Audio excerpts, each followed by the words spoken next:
Hi అండి, అందరికీ నమస్కారం. Welcome to my YouTube channel. ఈ వీడియోలో కొట్టుకున్న టీడీపీ వైసీపీ ఎమ్మెల్యే అండి. సో ఆ వివరాలు అయితే వీడియోలో తెలుసుకుందాం. వీడియో అయితే ఎక్కడికి స్కిప్ చేయకుండా ఎండ్ వరకు చూడడం ద్వారా ఇన్ఫర్మేషన్ పూర్తిగా అర్థమవుతుంది. వీడియో నచ్చినట్లయితే ఒక లైక్ చేయండి. ఇంకా సబ్స్క్రైబ్ అవునట్లయితే మన ఛానల్ని సబ్స్క్రైబ్ చేసుకుందాం. నేను చేసే ప్రతి ఒక్క వీడియో మీ వరకు అయితే రీచ్ అవుతుంది.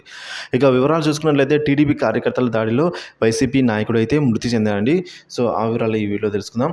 ఇక వివరాల్లోకి వెళ్ళినట్లయితే తాడేపల్లి సిఎస్ఆర్ కళ్యాణ మండపం రోడ్లో వైఎస్ఆర్ కాంగ్రెస్ పార్టీ కార్యకర్త మేక వెంకటరెడ్డితో పాటు మరికొంతమంది కార్యకర్తలు ఎన్నికల ప్రచారం అయితే నిర్వహించారండి. సో వైసీపీ నాయకులు కార్యకర్తలు చుట్టుముట్టి బైకులతో తెలుగుదేశం పార్టీ కార్యకర్తలను రౌండ్లు వేస్తూ భయభ్రాంతులకు అయితే గురి చేశారు. ఇదంతా గమనించిన మేక వెంకటరెడ్డి ప్రశ్నించగా బైకులతో ఆయనను ఢీకొట్టి టీడీపీ కార్యకర్తలు అక్కడి నుంచి అయితే వెళ్ళిపోయారు. ఈ ఘటనలో మేక వెంకటరెడ్డి తలకు బలమైన గాయమైంది. వెంటనే ఆయనను వైసీపీ కార్యకర్తలు హాస్పిటల్కి అయితే తరలించారు. బలమైన గాయం కారణంగా కోమాలోకి వెళ్ళిన వెంకటరెడ్డి చికిత్స పొందుతూ ప్రాణాలు అయితే కోల్పోయారు. ఇక వెంకటరెడ్డిని టీడీపీ కార్యకర్తలు హత్య చేస్తారంటూ వైసీపీ సంఘాలైతే ఆందోళన చేపట్టాయి. దీంతో తాడేపల్లిలో అయితే ఉద్రిక్తత వాతావరణమే నెలకొంది.